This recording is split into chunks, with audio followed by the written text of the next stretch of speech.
जानकारी यह है कि ईरान पर दोबारा हमले करने को लेकर के इजरायली मीडिया दावा कर रही है। दावा ये कि ट्रंप ईरान पर हमलों को लेकर के विचार कर रहे हैं। ये इजरायली मीडिया का दावा है, क्योंकि इजरायल और अमेरिका मिलकर के हमला कर रहे हैं।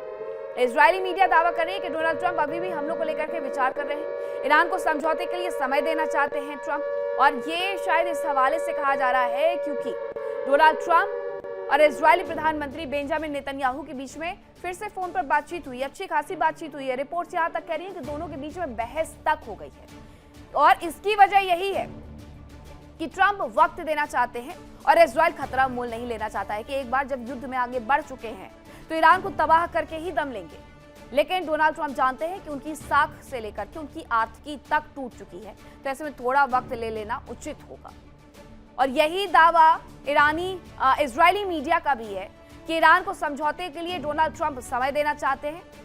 ट्रंप ईरान पर हमलों को लेकर के अभी भी विचार विमर्श वाली स्थिति में है, वो कुछ भी बयान दें, लेकिन स्थिति यही है कि अभी भी वो सिर्फ सोच रहे हैं। अब एक और खबर आपको बताती हूँ, जहां फारस की खाड़ी में स्पूफिंग की आशंका बढ़ गई है। पश्चिमी मीडिया कह रहा है कि दुबई के उत्तर पश्चिम में स्पूफिंग की आशंका बढ़ी है। कई जहाज एक जगह पर इकट्ठे होते हुए नजर आ रहे हैं। खाड़ी में कोई बड़ी कार्रवाई होने की आशंका है, ये भी बताया जा रहा है। तो ये दो बड़ी खबरें हैं। एक तरफ इजरायली मीडिया का बड़ा दावा है कि डोनाल्ड ट्रंप अभी भी सोच रहे हैं, विचार कर रहे हैं कि हमला करें ना करें।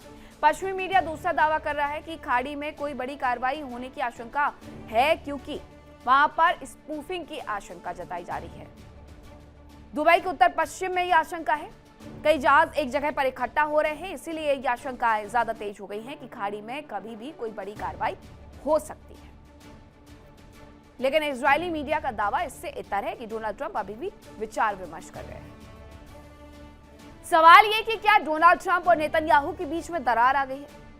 क्या ईरान में मिली करारी हार की वजह से दो खास दोस्तों की राहें अलग अलग हो गई? ये सवाल खड़ा हो रहा है। ये रिपोर्ट्स आ रही हैं जिनके मुताबिक ट्रंप और नेतन्याहू के बीच में फोन पर एक लंबी बातचीत हुई और उसने नेतन्याहू की टेंशन को बढ़ा दिया है। देखिए इंडिया डेली 24/7 अब आपके स्मार्ट टीवी पर।